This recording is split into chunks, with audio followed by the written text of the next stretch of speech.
Super puri kurma எங்கள் வீட்டில் உள்ளது போல் வருமா? ஹாய் ஃப்ரெண்ட்ஸ், எல்லாரும் எப்படி இருக்கீங்க? சும்மா ட்ரை பண்ணி பார்த்தேன் எப்படி இருக்குன்னு சொல்லுங்கள். நல்லா இருந்ததுன்னா கண்டினியூ பண்ணுவோம். இப்போ நான் என்ன பண்ணிகிட்ருக்கேன்னு பார்த்தீங்கன்னா, பூரி குருமா தான் ட்ரை பண்ணிகிட்ருக்கேன். பூரி குருமா காலையிலே இன்னைக்கு சண்டே இல்லையா, வேலை கடன்னு ஆரம்பித்தாலும் அது பாட்டுக்கு போய்கிட்டே தான் இருக்குது. என்ன பண்ணுறது?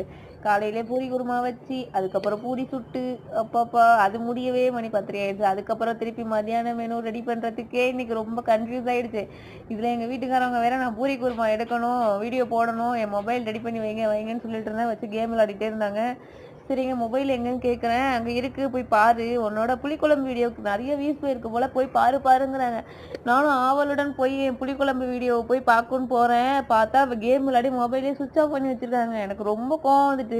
ப்ராங்க் பண்ணாங்களாம். ஐயோ, இப்படியா ப்ராங்க் பண்ணி? எனக்கு மொபைல் வேணும், உங்கள் ஃபோனை கொடுத்தே ஆகணும்னு சொல்லி காலையிலே சண்டை போட்டு அப்புறம் ஃபோனெல்லாம் வாங்கி அதுக்கப்புறமா நான் பூரி குருமா வச்சு எல்லாத்தையும் ரெடி பண்ணுறதுக்கே மணி 10:30 ஆயிடுச்சு. என்ன கரைஞ்சிருச்சு. பூரி குருமா சேர்த்துட்டேன். எப்படி பூரி குருமா வேணும் அப்படிங்கிறது பார்த்தீங்கன்னா, என்னோட சேனலில் ஃபுல் வீடியோவாக போட்டிருக்கேன். இது சின்ன ஷார்ட்டு உங்களுக்காக குட்டியாக போட்டிருக்கேன். இது பார்த்துக்கோங்க.